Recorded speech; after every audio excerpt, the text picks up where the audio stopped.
Hey guys, welcome back to Fantasy Tipped. Julian here for another important episode for week 24 of the fantasy hockey season.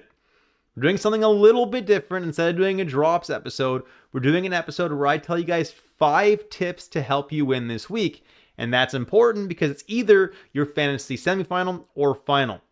I'm mostly focusing on if this week is your fantasy final because you got to do everything in your power to win this week, and I've got some pretty good tips for you. The first tip for this week is adding Minnesota Wild players. If you guys watched my waiver wire ads video, I showed you that Minnesota has a really amazing schedule. They play Monday, Wednesday, Friday, and Sunday, which is great because you're pretty much guaranteed to have room in your lineup on all of those days, which is really, really great. So guys like Zuccarello, Marco Rossi, Ryan Hartman, or even a Vinny Hinostroza are not bad ads for this week, depending on your league depth. Those guys are addable so that you can actually fit them in your lineup. Obviously, if you have room on the busy days, you don't need to prioritize Minnesota Wild players. But if you are pretty full on the busy nights, adding players from teams like Minnesota, pretty good idea.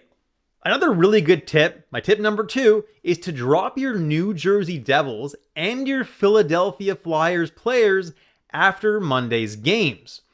The reason being is that New Jersey and Philadelphia do not play again until Saturday.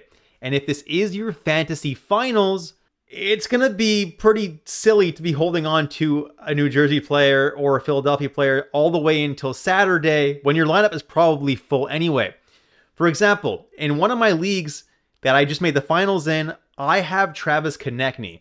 Now, he's been great all year, but he's got 2 games left for me. He's got Monday, which I will have him in my lineup for, but after that, I'm going to be swapping him. It makes more sense to get a few games out of whoever you add than a single game from Travis Konecny on Saturday. And also on Saturday, I have other players that can fill my lineup, so it's not like I'm going to be losing a game either by dropping Travis Konecny. So look at your lineup, and if that makes sense for you as well, you should do it. Almost every single New Jersey Devil and Philadelphia Flyer player is droppable. It's not like you have a McDavid or a Matthews that can absolutely change the outcome of your week on either of those teams. Now, who should you be dropping those Devils and Philadelphia players for? Well, my tip number 3 is to add Washington Capitals players. That is the ideal because Washington has 4 games after Monday. They play Tuesday, Wednesday, Friday, and Sunday. That's a really good schedule. And if you do have room in your lineup Tuesday, Wednesday, Friday, and Sunday,